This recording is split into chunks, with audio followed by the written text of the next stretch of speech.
In 3, 2, 1. Stop, everyone. Just for a second, I want to say, as a bit of a shot in the dark, happy birthday, in case you're listening on your birthday. I've never really done it before, but it could work. It could happen. That kind of hope has brought me to the beginning of this episode of the Disney Podclassics. I just personally want to say hello and welcome. I'm the host, Harrison, and with me is my co-host, Jay. Jay, go ahead and introduce yourself. Yeah, there's a few things you could wish for upon a star, and that wouldn't be one of them. But hey, hopefully it is your birthday. Maybe it is a wish, man. A little shout out. Who knows? Someone's going to be like, I feel known from that. And I love that. Today we're talking about a movie. It's the second in line, a movie. It's a Disney movie, and it's one that created shockwaves down the backbone of history in Disney forever. The title song, you know, some moral lessons, some fears, lasting and trivial. I'm talking, of course, about Pinocchio, 1940. Definitely a classic, but it's like its body parts have remained longer than the actual soul of the movie somehow. Do you know what I mean by that, Jay? Yeah, I do. Very, very well said. Thank you for that. Feeling real good about myself after the happy birthday and that. Yeah, so Pinocchio, you know, it's a movie I watched growing up all the time, and that's essentially what we're talking about here. At the Disney Podclassics, Jay and I, of course, grew up At our watching... office. Here at home office, we watched those movies growing Right next up. to the Disney studio. Yeah, overlooking the kingdom. Situated somewhere up on Pride Rock. We watched these movies growing up our entire lives, and it shaped who we were. So we decided, you know what, let's do this formally. Let's go back from the beginning and watch every one of these movies in chronological order, because why not? I wouldn't take us too seriously, but let's see what we learn, right? Jay, tell me about your experience watching this film as a youngin'.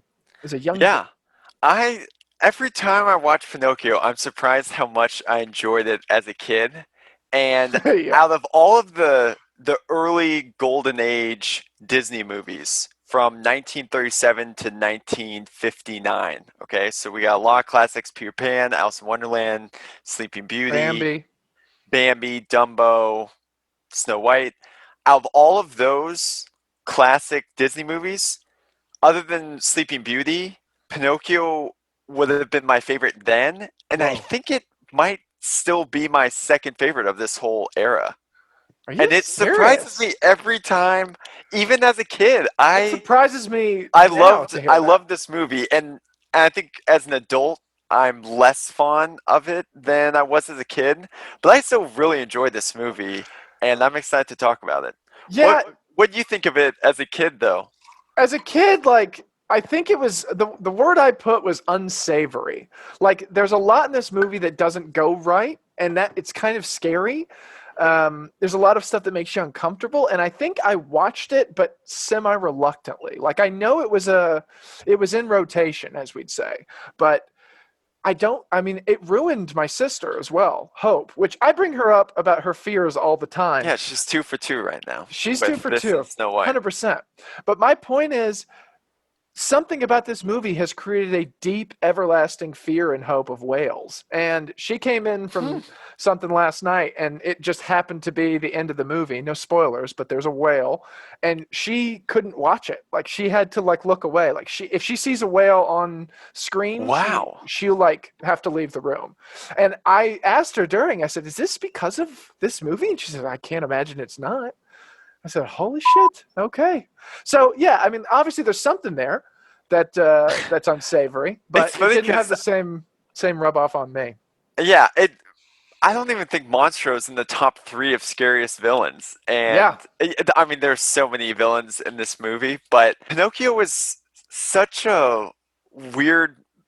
It's a weird movie in that sense. Like, it's one of those ones that I would think would just make you as a kid feel uncomfortable. Yeah, it definitely does. And there's a lot of Disney movies that we will get to where, as a kid, I just chose not to watch a certain one That's because a there's great so way to many put better it. ones out Yeah. there. Pinocchio, I would choose See, that's weird. time, and I can't really nail it anytime. That says I something rewatch it. about your internal hemisphere. could. That's a weird thing about you. Yeah.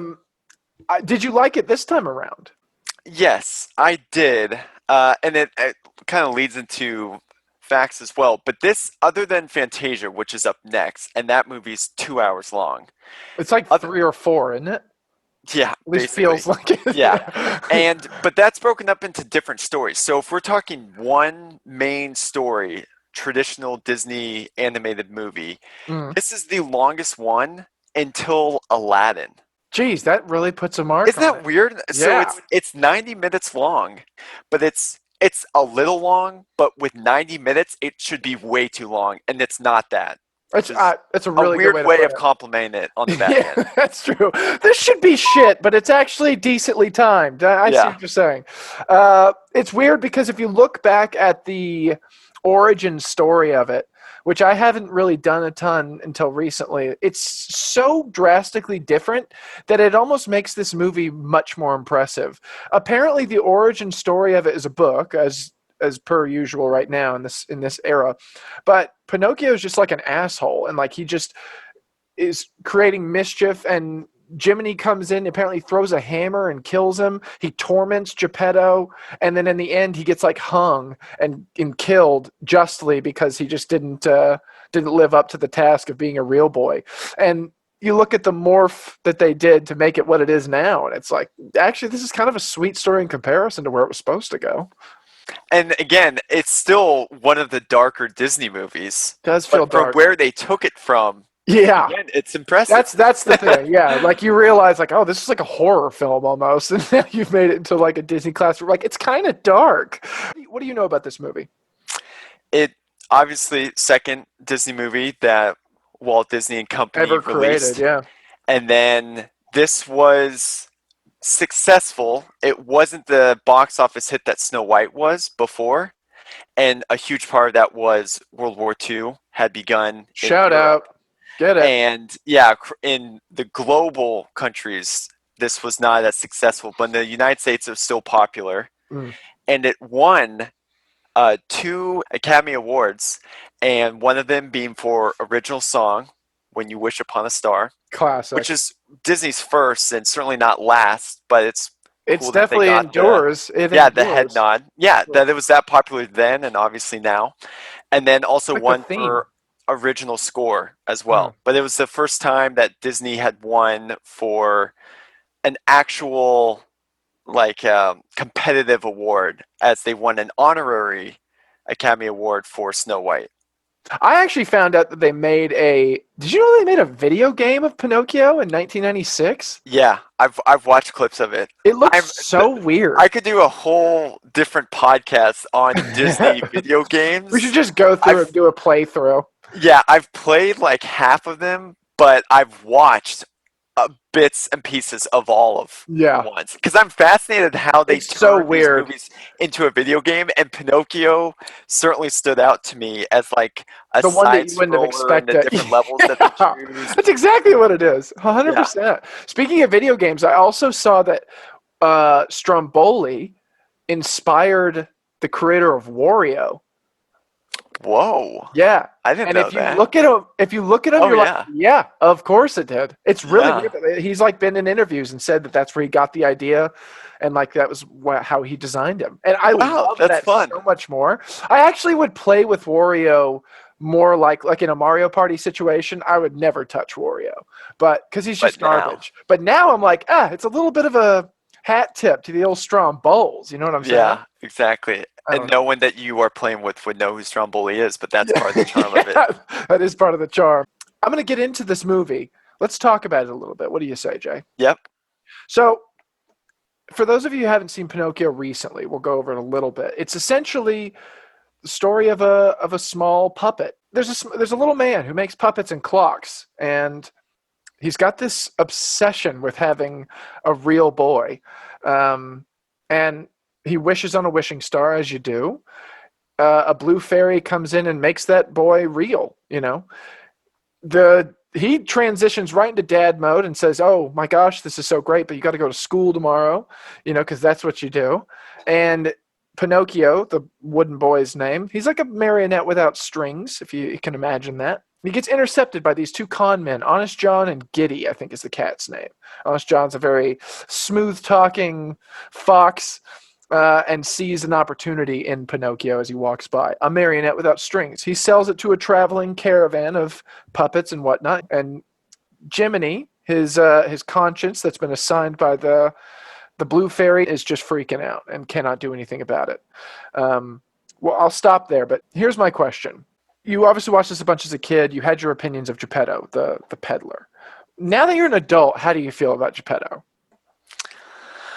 I mean, the man smokes a pipe in bed and has one of those cool, Dude, I'm glad you said those that. cool candles that he like Yeah, the burns off his snuffer. candle with one of those like thimble things. It's God, what a dream. Yeah, He's a weird guy for he sure. is Like a weird guy. if you're living next to him, it's very strange.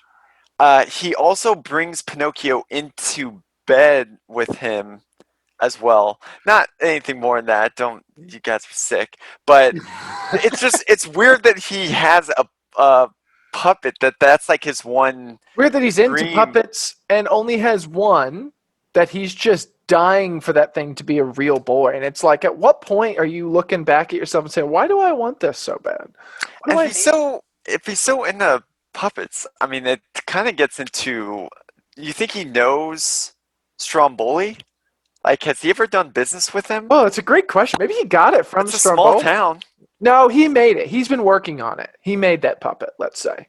Oh yeah. I think he full out made it from scratch. Yeah. I think Geppetto makes all of the puppets, but maybe he's a distributor and Stromboli when he's doing his tours. Yeah, because you'd think he'd have a lot more puppets around, wouldn't he? Like, but the thing is the clocks. Like, I believe, Yeah. firmly that there's a great chance that Gepetto has a lot of serial killer tendencies or characteristics. He's the kind of guy that I would really, really worry about. And for some reason, when you're a kid, you see him and you're like, what's more pure than wanting to be a father? Like, what a great guy. Like, he's just the sweetest man. You want the best for him. But as an adult, I'm watching this, I'm saying, holy crap, like, this guy terrifies me. Like, he's got, like, even just having that many clocks in your house is like a huge red flag to me. And then to be obsessed with puppets on top of that, and then to really wish that your puppets were real on top of all that is like, dude, he's got to be on lists somewhere. Like, there's got to be a reason he can't just go and adopt, because people know who this guy is, and there's no chance. He also He's concerning. Yeah, no, it is. There's a couple different ways to slice it. One, he looks a lot like Smee with the gun. Oh, Like yeah. with the Also gun, sleeps with a gun under his pillow. What? just in case. Just in case of what? He's a But yeah, clockmaker. but I would like the idea that Geppetto and Smee are brothers and like Yeah, or cousins at least. they're in a town near the ocean, and so Smee just decided to head out to the salty waters. Oh, that's a good one. But then Geppetto, he also just has this.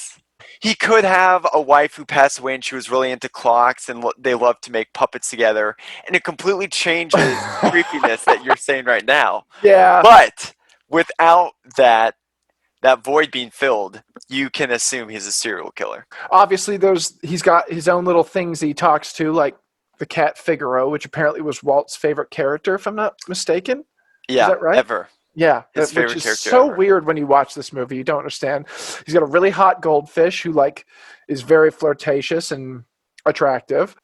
Honest John, on the other hand, what a damn hero. What did you think of him? I know it's of course. I love Honest John. He is my favorite part of this whole movie. I think that's and gotta be it. I think he is so funny. He's really dumb and like smart all at the same time. Yeah, that's They a just great embody a really good like street rat type character for him. With the little gloves. I always remember the gloves with no finger on it on one of them. Like, he's just like looks dingy, but it's also like made his way in the world. He's like a big fish in a small pond. I could see him having And a he group has of this street confidence that urchins. he shouldn't have. Yeah. The best part of that is when he gets like that cat, Giddy, smacks his head into his hat with a hammer, and he in one of the most compromising, embarrassing situations you could be in. He's having to have his face crowbarred out of a hat just to like be able to breathe. And then right when he's out, he's like, so back to the theater, like, and wants to immediately get back to his con. I was like, this guy's a damn legend, man. I Yeah, love it. yeah, he is. Love it. Well, and Hi diddly dee, enact his life for me. That's which a well-crafted song too. it's also going to launch one of our categories there. Oh, okay. I don't think you mean Music Time with Jay, do you? I do. The part of the do. podcast where Jay speaks about the real-life applications of songs. Please tell me what you think of this one, Jay. So there's a lot of great songs in this movie, and it was hard to decide, but I just love this song so much. And how I envisioned it in the modern world is it's Oscars night. Okay? Whoa, okay. And Yeah. all of these hip. celebrities and famous people are coming in the red carpet, and they've got all the reporters and all the camera bulbs, all that crap. Camera And bulbs. Yeah, get those singular bulbs. I love that. you know it, it's the 40s. And those huge flashes. it's like Chicago. Yeah. On the speakers as they're entering the building, I want "Hi Dilly Day" and "Act as Life for Me," and just playing on loop as like Joaquin Phoenix and Reese Witherspoon It's a are great walking in, point. not wanting to acknowledge the fact that like the song is so over the top and about them. It's like some of the lyrics, it's hard to pick up on them when you're watching the movie, but I looked them up. I watched the subtitles because I love that song, dude. Oh wow. And it's funny. It's like that's why I said it's a well-crafted song. Like, Yeah, it's exactly. actually pretty Like, good. "Hi diddly day, and act as life is gay. It's great to be a celebrity and act as life for me." And then the very last line, you promenade a big cigar, you tour the world in a private car, you dine on chicken and caviar and act as life for me. Yeah. It's So yeah, just like the most famous celebrities, just pretty much like shitting on them with a Disney song. And I want Honest John and Kitty there. Oh, Like for at sure. the- I love that. I love that idea, though. Just the satire that comes from it, but it's taken so seriously by Pinocchio because Oh, he's yeah. kind of a piece. You know, like what did you think of Pinocchio? Okay.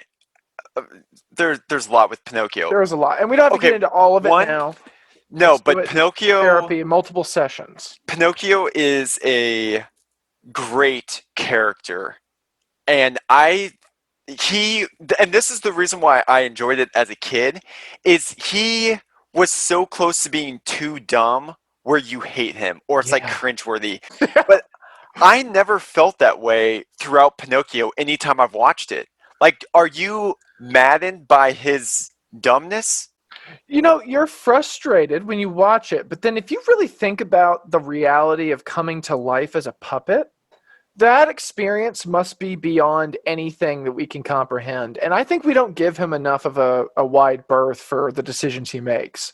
Like, it's like we all look at it, even as children, you're like, oh, you idiot. How could you do that? But it literally was a stick previously. Yeah. It's like holding a stick to our standards. So you can't be mad at him. You can't. But it is frustrating at times. I think we can both agree. You really have your stake in Jiminy protecting him. It's like a dog running wild. Yeah. Like it's okay that he does because he's just being You're a not dog. mad at the dog, but you wish that it wasn't happening. Yes, exactly. But it's really the owner that you have all your eggs in that basket. Yeah. But the easiest way to sum up Pinocchio at this point is first day of school. There's that amazing shot coming down of the town. Amazing scene. is a good one. Zooming through the different Absolutely. aspects. It's the grandest scene of Disney at this point. And Gepetto and Pinocchio walk out the door, and all of these kids are going to school. And Pinocchio asks, "What are those?" Can't identify what a child is, and Yeah. Gepetto has to explain it to them. So my point. question, going back to your boy Gepetto, My boy.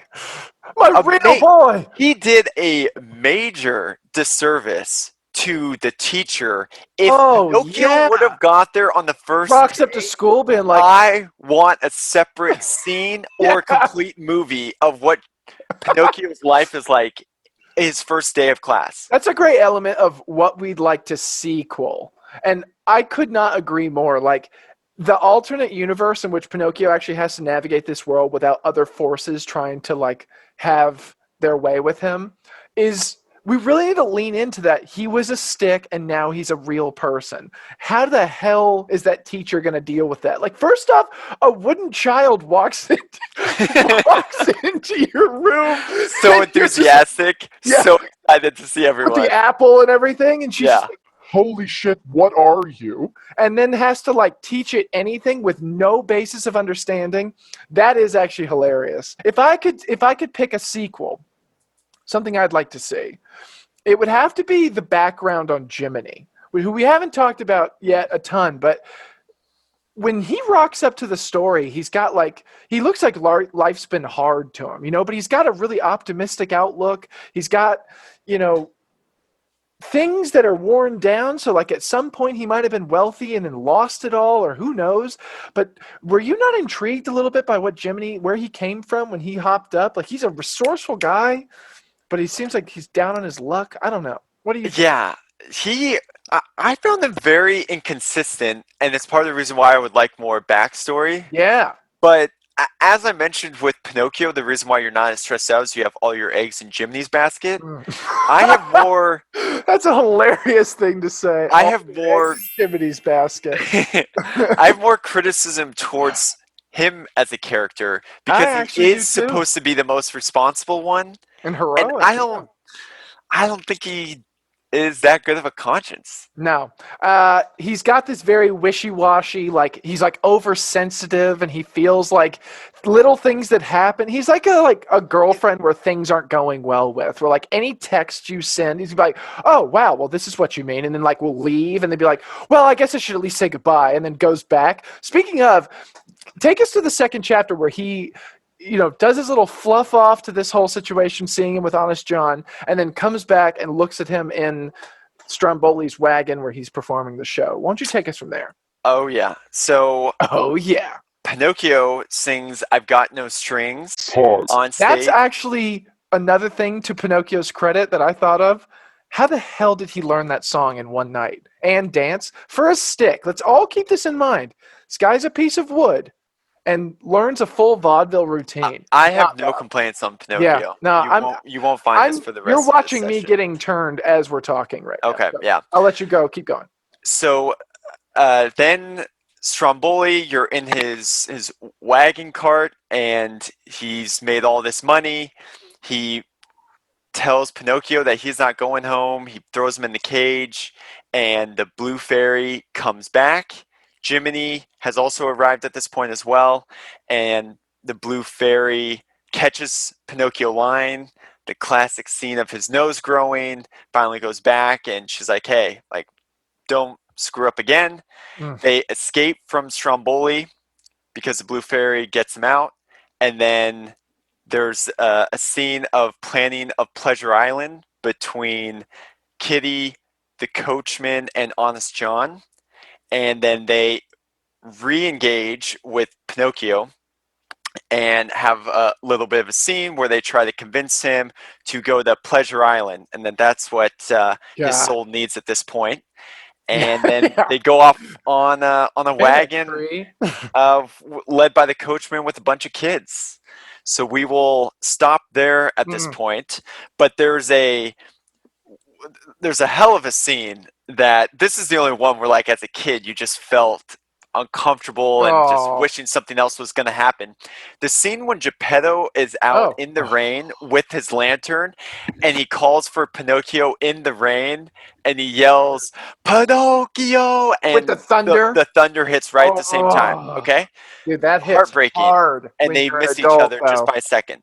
However, if the thunder didn't occur, and Gepetto says Pinocchio, and Pinocchio says father. He uses that dog whistle voice of his, like, oh, father, I'm here. What happens, though? Oof. Probably ends up in Gepetto getting stomped out by large Italian Stromboli. He stops the cart. What? Like, give me your things. Like, yeah. There's no chance. It's kind of my point. It's a really good way to put it. Like, you hope, you're like, oh, they just missed. But really, it's like, he actually just got to keep his life. Good for him. Yeah. Unless they had a business relationship. Or he had his blunderbuss in his pocket, like he walks around with it. Freak. Yeah. A business Oh, yeah, relationship. You want You my just puppets? kill him? Yeah. Wow, how different of a scene would that be? You just blast Stromboli, takes his money. Just comes up to the cart window. Give me my The original GTA. Pulls him out and takes the dog. Gepetto, dude. When you said the most uncomfortable scene, I was 100% certain you were going to talk about the scene that made me the most uncomfortable, which is when Stromboli is yelling at Pinocchio in the cage. That made me feel like I was the size of Pinocchio watching that as a child. That was the scariest thing in the whole movie, I reckon. Yeah. Stromboli's a big personality. He's an awful, awful character, and that's the moment when you're not in Kansas anymore, Pinocchio. Like, you can't just be following anyone. It's like, this got real, and it got real fast. And the blue fairy comes down, and he starts lying through his teeth, and Jiminy is actually encouraging Pinocchio to lie at that point and to not mention him. There's so many examples. I would tear up Jiminy in a courtroom on why he doesn't deserve that medal. Lock him up, dude. Yeah. I'm glad you brought up this nose scene, because that's like one of the major takeaways from Pinocchio in today's modern world, is like that whole, if you lie, your nose grows. And this is one scene. It's not even like a major like superpower that he's got, or a curse or anything. Like, it happens one time, and that has endured for years and decades, and it's like a moral of the story. And it's just the weirdest thing. Like, I could see the animators being like, that's what people still talk about. Like, that was such a weird little part of it. Every single trailer for any other Pinocchio movie, it's just him with his nose growing, as if that's like the pinnacle of the movie. It's so weird. I couldn't get it. It's even in Aladdin as well. Remember the genie makes that joke and, and throws Pinocchio's nose back? Yeah, no, it's up there with the Lady and the Tramp scene. Like, there's maybe 2 or 3 of those scenes that are so iconic. That is such a climactic scene. That's such an iconic moment for you emotionally when you watch it. This is more just like, it passes. I don't know. I don't think Pinocchio learned his lesson anyway from this. But what I think is important about the whole conscience thing, Jiminy, and this nose and line, I think it does teach a lot of good lessons to kids. And I felt like I didn't see that Jiminy wasn't good at his job when I was a kid. No. I just saw there is a little voice inside me that I do need to listen and like understand good from bad. I thought Jiminy was a hero. I thought he was the man. Yeah, exactly. And that's the way it should be for a kid. And like, yeah, if you do lie, it's as obvious as your nose growing. Like, I think those are the reasons why it's so iconic, is because the life lessons are great. Within this story, it doesn't... It's like a Dare video. Yeah, exactly. It is, and it works well for me. Like, we've talked about this even back in college as well. Like, Disney and the life lessons that it taught out of some of these movies, it's a form of religion. Yeah, that's true. These are those same type of stories that would be taught in different religions, and this is one that is that iconic. Like, it looks like they bit that out of the apple, like they're chewing on this idea of, we're going to give kids the moral of the story more than other Disney movies. But then there's other parts of it, like the villains all get away with everything in this movie. You know what I mean? Like, there's some things where it's like, it's still like, there's not justice. It's not how Pinocchio ends up getting off so easily, which is crazy. Like, she should not help him. She being the fairy godmother, the blue fairy. However, I do want to move into Conspiracy Corner for a second. I do want to just set this by you and see what you think before we move on to the last chapter. Can you imagine? Okay, well, actually, let me pull it back. Have you ever seen a picture of your grandmother when she was like our age or younger? Yeah. Have you ever been looking at that and been like, well, actually, speaking of, I've got the best grandmother in the world shirt right now, so wow, I have the right very to timely. say so. You're welcome. My point is, there's a little bit of a disparity. You're like, you don't look like that. This is a completely different human. I have a theory that the fairy godmother is the blue fairy in the later stages of her career and life, where she was starting off hot shot around the office, could do whatever she wanted. Her power was magnificent. And now she's kind of like on tenure and like, she's got her pension set up and whatever. Now she's performing little tiny, one by one things. I think if you look at the animation between the two of them, it's weirdly similar. Their color scheme is the same. They come around. I love that. In a way, and it totally looks like it's possible. We don't know what the timelines are of these things, but I would definitely say Pinocchio was before Cinderella. Yeah, I'm all on board for that. Thank you. And this is set in Italy, and that was set in France. But hey, she could move a country she's got a passport that can go through any of them in the Schengen territory. She's fine.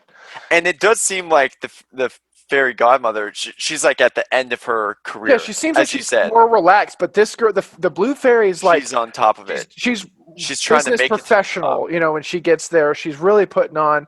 And I think she was like one of the best. That's another thing I'd like to sequel is just the fairy world that comes on the outskirts of each one of these movies. How good. I have one other thing that's mentioned, and it leads into Pleasure Island. But they say when Pleasure Island first gets brought up in that conversation with Honest John and Kitty and the coachman, and the coachman alludes to like, hey, if you want to make money, let's do this Pleasure Island scene. I love how he gets ripped off so bad. I never caught that as a kid. Oh, yeah. Honest John's like, look at all the money I got. He's got like 3 coins. Yes, how exactly. Good. And at that point, he says, Pleasure Island, but wait, what about the law? Yeah. And I started thinking like that either means one of two things, that Pleasure Island was found out about and there was a law against it, or there was some other scheme where a law had to be put into place that like you can't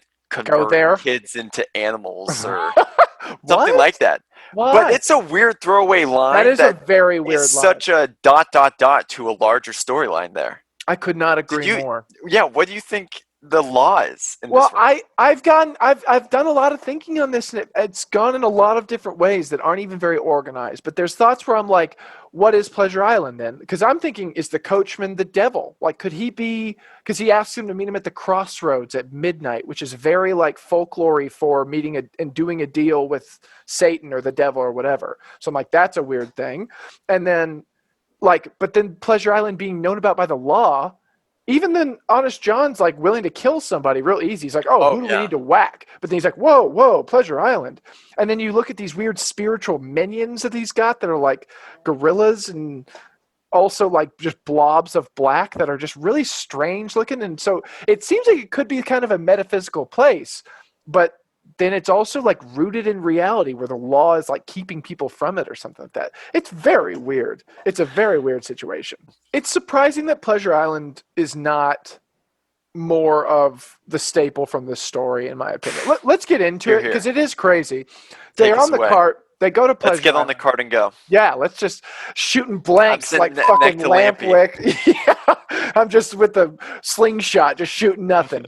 They go to Pleasure Island, and it's just chaos. There's places where you can do everything that a real boy would want to do, like shatter a house, smoke your head off, play pool, drink beer, beat people up, poke people in the nose, as Lampwick would say. These are not the things of our wooden friend Pinocchio, but he's about to find out all of them real quick. He's sitting next to Lampwick, who's just the coolest cat you've ever seen. And they go there. Everyone's just tearing the place down, drinking, smoking, whatever. And then all of a sudden, there's a scene where Lampwick and Pinocchio are playing pool, and they start turning into donkeys. They get turned into donkeys, and the whole plot is to ship them off to these places that have an enormously high donkey demand, apparently. Somehow, Pinocchio escapes. He gets out and looks for Gepetto. Gepetto has gone on his own and has been swallowed by a whale. So Jiminy and Pinocchio go down there, find Monstro. There's a huge chase scene. They go inside the belly of it. They get Gepetto out, and they wash up on the shore after just the craziest whale versus 2 humans on a raft scene you've ever seen. And the movie ends with them being okay, and they're all Happy because the blue fairy comes and turns Pinocchio into a real boy, which is the whole goal of everyone here's just being a real boy. They say it like a million times. It's very strange. So that's how the movie wraps up. Who's the villain in this movie is my question to you. Mm. Because I grew up thinking it was Monstro. The coachman I had to remember. I was like, oh yeah, this guy. Stromboli I remember being terrifying. But Monstro was the guy where I was like, whoa. But now that I'm an adult, I'm not so sure, Jay. And actually, I think it could take us easily into Jay's Jailbird Jitters, where you talk about your thoughts on the villain. Why don't you do that? Just educate. Would love to. Educate us all. Yeah, this movie, it's maybe one of the reasons why I enjoy it is because there's just so many villains and evil characters in it, and I like seeing the different aspects, how they interact with one another. And there are more villains than heroes or protagonists in this movie. The only Disney movie ever with that title. So impressive in its own right. And none of them get justice, as you said. Yeah, It's insane. that's a weird insane thing. that happens. I think the villains, and there's two of them, it's Stromboli and the coachman. If, again, let's go back to law. If all of these characters were going to be like under court, you know what the Nuremberg trials were? Yeah, I do. Okay, Yeah. right? So like, yeah, we won't get into that, but look it up. So Awesome. it's like how responsible are you for screwing Pinocchio this whole time? Yeah, that's a good point. And Honest John and Kitty, they are an aspect of it, but they are the middleman. Are you saying Kitty or Giddy? It's Kitty. You've been saying Kitty. I don't think it's Kitty. His name's Gideon. He's read Kitty to some me, folklore. dog. He's Kitty to me. Read All some right. folklore for once, man. No, he's Kitty to me, dog. Honest John and I were just keep hanging out the going other with night. All right, so I don't want to Honest hear Jay it. and Honest John. Yeah, exactly. You go ahead. I'll be back. Don't worry. Yeah, bottom line, it's not Monstro.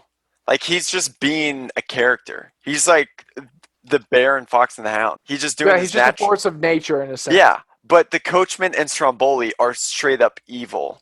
And there's no other way. There's no way you could argue that anyone is worse than the coachman, maybe Stromboli. But yeah, the Stromboli just feels like he wants worse. Like, get hope on the line. Yeah. The whale, Monstro's just a whale. What are you scared about? Whales are just whales. You can't talk any sense to her. But I can talk some sense into you because I'm on the Disney Wiki. It's Gideon, dog. All right. That's Eat that. I'm going to edit it later. Oh, well, what are you going to do? Yeah, the villains are, and I love that you brought that up because I think it is a huge point of the that you miss when you're younger, is that there are more villains in this movie than there are heroes. But there is someone who turns into a hero in this chapter, and I want to talk about him in a little section I'm going to call Harrison's Heroes. It's Pinocchio. And that's obvious. No, it's not. You'd think it'd be Gemini, but I think that the way that Pinocchio performs at the end of this movie compared to the beginning of this movie is sensational. If you look at him in the belly of that whale, when he has to build a fire, which he's never done before, he thinks up a plan so quickly. He braves the bottom of the ocean with this underwater thing that doesn't make any sense. Like, you think about that pool smoking scene where they're all with him and Lampwick are hanging out, whatever. He inhales a whole cigar and is like green and just having a real tough go of it, but then can breathe underwater. So there's that part. But I think Pinocchio deserves a little bit more leeway than we give him. We keep him to these human standards and we shouldn't. So that's all I'll say about that.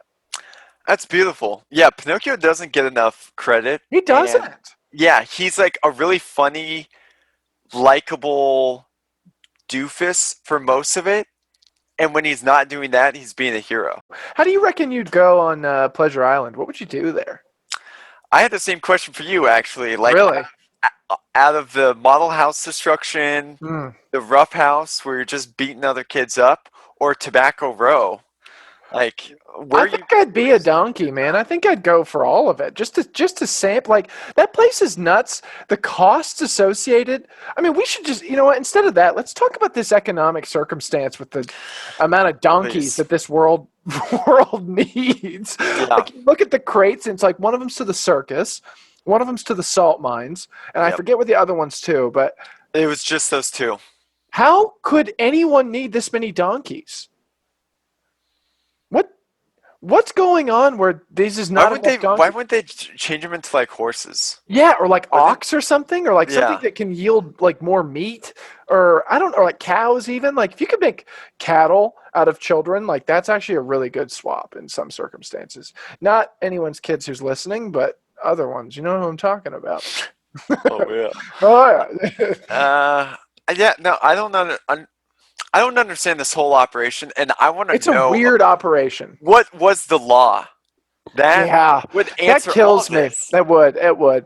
Maybe If he you- was if he had a Armstrong would monopoly on the donkey market, where he's just putting too many marketplaces. Yeah, that's what the law was. You can keep converting kids, but you just can't own the you can't monopoly keep of it. selling all these Right. donkeys. No one of our donkey Stromboli farms- was interested last year, okay? And you put the kibosh on him, so we're gonna need to keep moving. Yeah, but the kids are fine. Oh, we don't care about the kids. Just don't. Yeah. It's got to be fair economic practices out here. If you think about any of this story, it just all feels so weird that this is what they decide to go with. Like it's about For a their puppet. second movie. Yeah. With Why the Yeah. boldness of Walt to choose Yeah. this movie and be like, yeah, this is This the is one what we're that we're going going for. with. Donkeys getting, or kids getting turned into donkeys, getting thrown into these crates, and like some of the most heart-wrenching scenes. And you're just coming off of Snow White, which is like a classical Really straightforward in a fairy tale. sense. Makes sense Mhm. to have that be your first one. And not to get into spoilers, but the next one's Fantasia.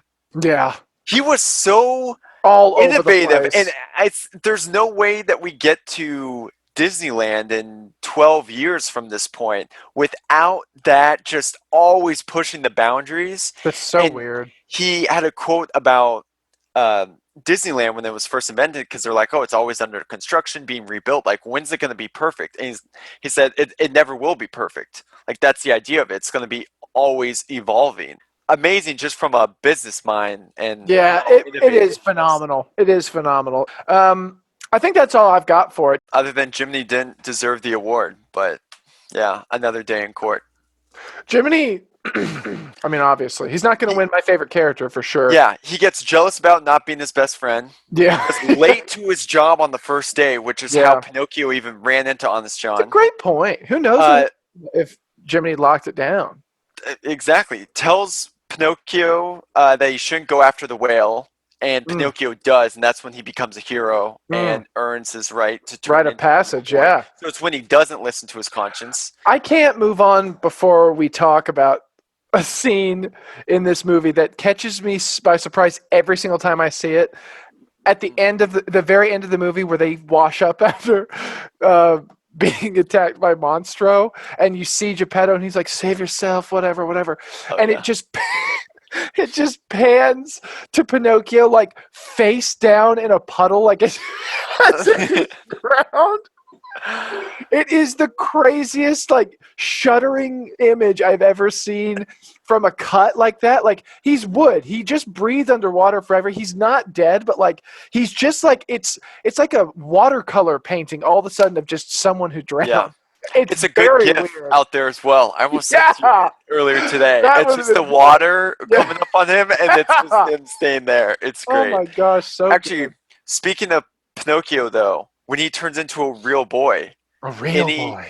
any thoughts on him transitioning from wooden to being real, and how Don't you just hate him this- once he's real?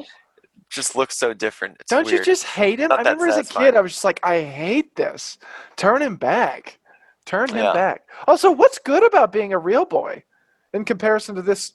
I mean, Geppetto's obviously a big boy fan, so like he would probably just be able to keep this wooden one forever, rather than having this real boy grow up to a real man and be like, my father's crazy and bail.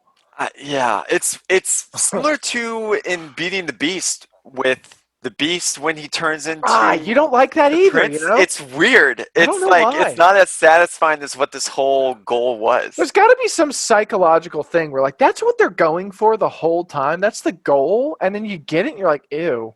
It's because you love the character beforehand, I think. You're Yeah. just like, oh, don't. Hags, dude, never change. Yeah, exactly. Yep, not my Pinocchio. Not my Pinocchio, dude. That's exactly it, isn't it? I forgot. Oh man. All right, do you want to jump into our favorite categories? Yeah, let's do it. Okay, what was your favorite song? Favorite song was An Actor's Life for Me. That is good. I didn't even think about that one. I said I got no strings because it's so much more sexual innuendo than I realized as a child. They're all talking about getting down with Pinocchio. Every one of those like girls from different cultures. And I was like, what? I bust my strings for you. I was like, shit, dude. No one's ever said that to me. Didn't pick up on that. Did you not? You're No. a child still. Yeah, I am. You need to turn into a I real still boy. enjoy Take a trip on Pleasure Island, kid. Yeah. 2 tickets. Yeah, give me that. I want to be on that carousel or whatever. Nice one. Who's your favorite character? Honest John. Yeah, that one's He's one's almost so going to do a obvious. clean sweep in my categories. Yeah, for the first time. What was your favorite scene? The whole off to school, first day of school, seeing all the kids go and Pinocchio's excitement, and then being introduced to Honest John and Kitty or whatever the hell the Giddy. Yeah. I'm giddy about you getting that wrong. All right. I'll tell you what, my favorite one's also Honest John, but it's not that one. It's the doctor diagnosis, Yeah, which is great. so overlooked, even by us. Like, we didn't talk about it a ton, but it really just speaks for itself. You watch that scene, you're just like, that's that man right there. Honest John, I don't think this is what they intended when they made him, is for us to feel this way about him, but damn, what a character. So good. Yeah, when I went to Who do we need to... Yeah, exactly. When I went to Tokyo Disneyland, All right, they flex. back in 2014, they had these I went awesome... to Tokyo Disneyland because I'm better than you, Harrison? No, come on, let's just Sure, all be dude. friends for. Oh, just trying to have a good time here. So, in 2014, they had these unique villain shirts, and it was like Maleficent. I still have the Maleficent one. There was a 101 Dalmatians, a Corella one, and it was just this awesome print of these villains on the big screen. Ursula, Scar. I want to buy them all, but I was Yeah. completely broke from going to Tokyo anyway, and so I only got As the you do. Maleficent one. But they had those 5 heavy hitters of villains, and then the last one they had Honest John. And you know And what? I was so happy to see, Yeah. and I thought it was hilarious that Honest John made the cut out of like the other 100 villains, and he's probably the most forgotten. I wouldn't even call him a character. villain necessarily. He's almost a force Yeah. of nature in himself. Yeah. Tell me this. If you went back to that moment after seeing this movie now that you did, do you think you'd get both even though you were broke? If I could go back, I'd buy them all. I've looked for, I have looked for like the Corella version, the Ursula. I want to get all of them because it was such a unique shirt, and Disney stops making They're locked up in that your- their vault, villain dog. shirts. Yeah, I know. Kidding. What's your favorite Crap. quote? So this is going to complete the clean sweep. I had my never gosh. noticed this quote before. Honest John pulls Pinocchio's book, and it has the ABCs, and it's upside down. And he goes, "Oh, look, a man of letters." I saw that too. I thought so about that great. as well. Just see It the is book so collection of good. someone, or Yeah. like on the back of a Zoom call. Oh, a book of letters. Yeah. What was your quote? My favorite, it's kind of a moment. I have 2 that I have to mention. The first one is when they're locked up. I know we've talked about this before. He's locked up, Jiminy and Pinocchio, in Stromboli's cage. And Jiminy's sitting there and he's like crying. And he's like, come on, guy, be cheerful. And he's like crying really hard. He's like me. He's like making the saddest face you can imagine. But Yeah. my second favorite, and the one I'll be trying to use as much as I can later on in life, is Pinocchio in Pleasure Island. He goes, Come on, Jiminy. Lampwick says a guy only lives once. And I just yelled out when I was watching it, AGOLO! Let's get it. So yeah, that's my Oh my favorite. God. I'm gonna try and throw a Golo into there. A Yeah, guy a only lives Golo. once. Lampwick maybe started it. Right, 100%. 100%. Yeah, Um, and Lampwick, we disagree on Lampwick. You said I he was love a great him. character. He's I the can't man. stand him. Smoothest cat. I think he's like Peter the nine Pan's Cs. brother, and they're I both just definitely see him, jackasses. Peter Brand's And brother. I don't mean donkeys, dog. I mean the real thing. Ooh, hot fire. Spit Yeah. that. Wow, Yeah, okay. I'm coming at you. Damn. Lampy. Lampy. But Lampy's Yeah. my best friend. I you enjoy give us- them getting turned into a donkey. So much I don't like You him. sick No. freak, dude. Let Go me live come with down. Gepetto. Let me come down. Okay, we're good. I Jay, wasn't gonna do this. is this movie worth a rewatch for you, would you say, to somebody? Yes, it 100%. is. It's so unique. There's It's weird. 5 it's really villains. weird. Yeah, I mean, that's come a on. weird one. You can't. What more could you ask for? 5 Exactly. villains. It's like today's day and age. Let's go with, would you say it's worth a watch if someone has never seen it before? That's a tougher one. I don't think they'd enjoy it, but I don't think so either. I would still want them to see it. Educationally, I would want, if someone who didn't know anything about Disney, aka a wooden boy, Yeah. I'd just show them Pinocchio and be like, here's where we start, why not? What if you had kids, if you're looking at kids and giving them their Going to the shop, checking on Amazon. if you're shopping for kids. Yeah, exactly. Oh, if you get within 1 and 2, it's Prime shipping. Oh, that's good. I got to get another kid just to get the free delivery in 2 Yeah. days. Oh, this If one you're already has Gepetto, donkey ears. would Already you- evolving. God, the coachman is so bad with his shipping statuses. Never Third calls me party back. shipping. I knew it. Would you show kids this movie? Would you show your children if you had them? Would you show someone else's children and feel confident about it? Yes. You Because would. all of the adult themes that we are talking about are not noticed as a kid. Let's ask Hope. Well, you're scared, but you're scared of a whale. It's not Yeah. like she was scared of being kidnapped and turned into a donkey per se, which could have been. Could a have lot been. of years. It is scary. It is scary. But the whole line thing, that alone, if you can Mm. teach a kid to not lie and listen Yeah. to the voice inside them You and make feel the like right you got decisions. Really good lessons from this movie growing up, you reckon? I You think I where it came just from? took what I wanted from it as a kid, and it I think did that's stick kind of with what me. I think that's exactly what Pinocchio would say about this life he lives. I just took what I wanted from it. Really just does what he feels like. And no- all the villains. Yeah, that's It's a true. great movie. Check it out, kids. The coachman just keeps operating. It's very realistic. I think I would definitely show it to someone. I don't think I'd show it to someone else's kids. Actually, yeah, I would, because if the parents were mad at me, I'd be like, it's Pinocchio. Like, we can have this discussion. I'll defend a 1940s Disney movie. It's not like I showed them the Black Cauldron or something. Get off my back. I don't even want to babysit your kids anymore. I'll get my own on Amazon. Anyways, coming down. It's easier and cheaper. Yours have donkey ears. Let's do a toast, Jay. Let's just toast this movie. And Real on that note, Yeah. Yeah, exactly. You want to go first or me? yeah, I'll go first. To the movie with more villains and heroes, and like the great Pleasure Island, every day should be a holiday. Smoke your head off. Light up, Johnny. I've got a simple one. Really simple. I think you can probably predict it. Guys, Lampwick says a guy only lives once, and I can't help but agree. Cheers to Pinocchio. All right. With that, I reckon we move on to our playground pick'em. What do you say? Let's do it. If we had, let's say, a 3-on-3 basketball game, Okay. you get to pick 2 people to be on your team. Who do you pick? And you're playing against my team. So I'm picking one right now. Yep. We're alternating. Yep. I'm gonna go Honest John.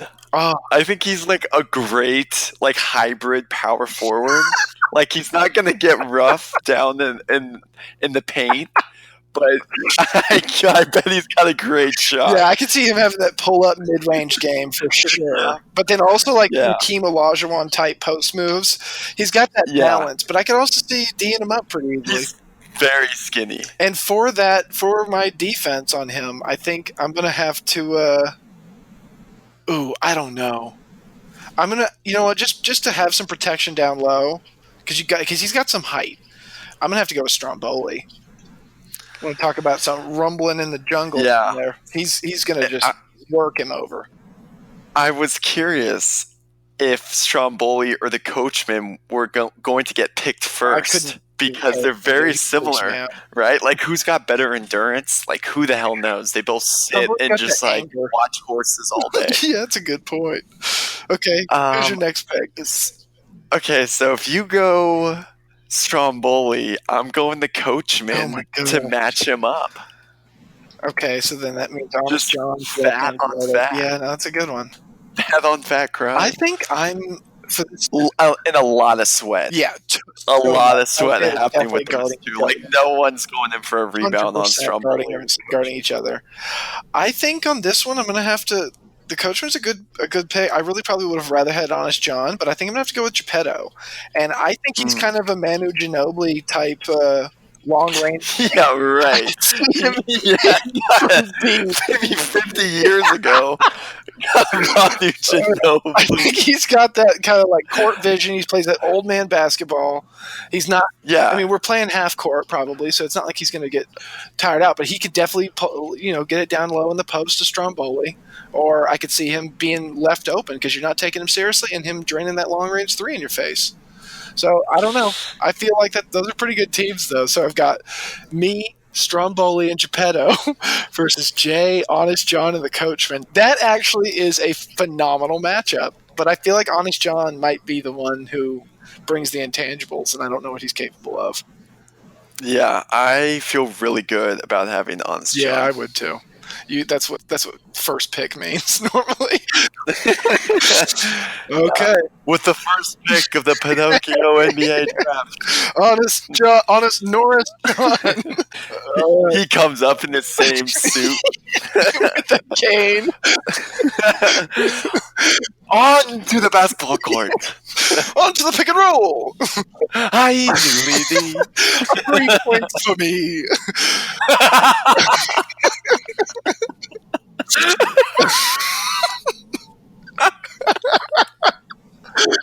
Oh my Put that out there on the court next time. we gotta make an NBA version of that song. I'd like to round this out. Thank you so much for listening. All right, take care and Merry Christmas, everyone. Merry Christmas.